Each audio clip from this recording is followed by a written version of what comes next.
देखो, इजराइल के साथ ऐसा है कि होइए वही जो इजराइल रची रखा। जब सीज फायर की घोषणा हुई तब हमास ने ये कहा कि वो जीत गया और इजराइल ने ये कहा कि वो जीत गया। गाजा में सेलिब्रेशन होने लगा, लोग खुशियां मनाने लगे, पटाखे फोड़ने लगे। पर हमास ने क्या करा? हमास के एक बड़े अधिकारी ने ये दावा कर दिया कि हमारे पास इतने रॉकेट, इतने मिसाइल हैं कि हम 2 महीने तक लगातार इजराइल के साथ लड़ सकते हैं। मतलब कि हमास ने ये दिखाने की कोशिश करी कि हम नहीं हारे हैं, बल्कि हम तो जीत ही गए हैं। उधर इजराइल के अंदर खुद प्रधानमंत्री बेंजामिन नेतन्याहू का विरोध होने लगा। अपने ही सहयोगी ये कहने लगे कि हमास के साथ सीज फायर करके इजराइल ने अच्छा नहीं करा, आने वाले समय में इजराइल को बहुत बड़ा परिणाम भुगतना पड़ेगा। वैसे जब ये सीज फायर हुआ तब रूस ने भी ये कहा कि चलो बहुत अच्छी बात है, अब दोनों मिलकर आपस में डायरेक्ट बात करें, किसी को बीच में न लाएं और समस्या का समाधान करें। तो बाइडेन ने भी क्रेडिट लेते हुए ये कहा कि हमने कर दिखाया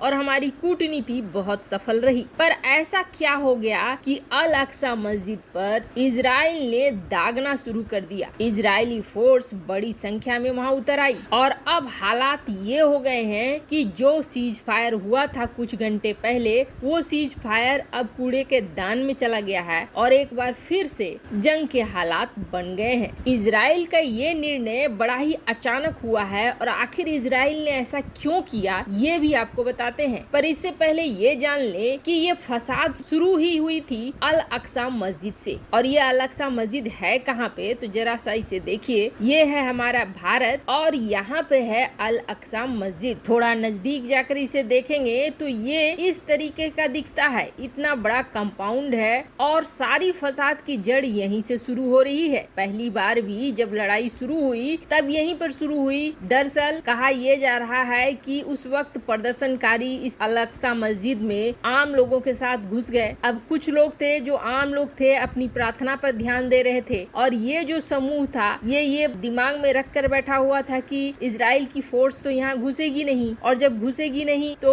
उस पर पथराव करो, पत्थर मारो या फिर उन पर हमला करो। पर इसके उलट हुआ ये कि इजरायली फोर्स यहाँ पे घुस गई और घुसने के बाद बवाल मच गया दोनों ही तरफ से, जिसमें 200 लोग घायल भी हो गए थे। अब ये मीडिया की सुर्खियों में आया। कई देशों ने इजराइल की आलोचना भी करी और बदले में हमास ने क्या किया? हमास ने गोले दागने शुरू कर दिए इजराइल के ऊपर। यहाँ से लड़ाई शुरू हुई और ये लड़ाई शुरू होते होते 11 दिन की भयानक लड़ाई में बदल गई, जहाँ पर दोनों ही तरफ से कार्रवाइयां होने लगी। पर लोगों को सुकून मिला कि चलो 11वें दिन के बाद आखिरकार शांत हो गया मामला। पर मामला शांत नहीं हुआ और इन आर्टिकल को देखो आप, जहां पर ये दिखाया जा रहा है कि किस तरीके से असॉल्ट राइफल्स का इस्तेमाल किया इजरायली पुलिस ने और इजरायली पुलिस ने सीधे दागना शुरू कर दिया, ग्रेनेड वगैरह। अब ऐसा तो नहीं है कि पागल हो गई है इजराइल की पुलिस और जाकर सीधे सीधे मस्जिद पर इस तरह का काम कर दिया। तो इजरायली पुलिस का कहना है कि दरअसल ये लोग सीज फायर को अपनी बड़ी जीत समझ रहे हैं और हमास ने भी इन लोगों के दिमाग में यही डाल रखा है कि तुम जीत गए। जिसके बाद जब यहाँ पर फोर्स चुपचाप खड़ी थी, पुलिस चुपचाप इजरायली खड़ी थी, तो फिलिस्तीनियों ने उनके ऊपर पत्थर डाल फेंकने शुरू कर दिए, पेट्रोल बम बनाकर फेंकना शुरू कर दिया, जिसके बाद हमें एक्शन लेने के लिए मजबूर होना पड़ा और यहाँ पर एक बड़ा क्लेश शुरू हो गया। कंपाउंड के गेट में जो ऑफिसर्स खड़े थे, उन ऑफिसर्स के ऊपर फिलिस्तीनियों ने पत्थरों से, पेट्रोल बमों से सीधे सीधे निशाना लगाना शुरू कर दिया, जिसके बाद मजबूर होकर हमें ये कदम उठाना पड़ा। अब इसमें कहा यह जा रहा है कि 20 लोग घायल हो गए हैं। लोग अब ये कह रहे हैं कि चलो कुछ लोगों ने ऐसा करा, पर आपने बाकी सबके साथ ऐसा क्यों किया? वो प्रेयर कर रहे थे तो ऐसा आपको नहीं करना चाहिए। देखो, दुनिया लाख ठहराने की कोशिश करे सही, जो प्रेयर कर रहे थे उन्हें भी इजरायली पुलिस के साथ मिलकर ऐसे उपद्रवियों को धोना चाहिए, तभी तो शांति स्थापित होगी। आप साफ साफ ये देख रहे हो कि इस तरह के उपद्रवी ऐसे ही लोगों का सहारा ले रहे हैं, रेसिडेंस इलाके का सहारा ले रहे हैं, मस्जिदों में घुस रहे हैं, आम लोगों का सहारा ले रहे हैं और आम लोग उसे बचाने के लिए सहारा दे भी रहे हैं। ऐसे में इजरायली पुलिस के पास और क्या बच गया है? वो तो एक्शन लेंगे ही। भारत की तरह इजराइल तो है नहीं जहाँ फफूंदी जैसे लिब्रांडू और वो जो गैंग है एवार्डा वापसी गैंग, वो फुदक के चले चले आते हैं कुछ कुछ मामलों में, सारे मामलों में नहीं आते हैं, सारे मामलों में उनकी मुंह बंद हो जाती। पर इजराइल के साथ ऐसा नहीं है। बस इजराइल ने धोना शुरू कर दिया।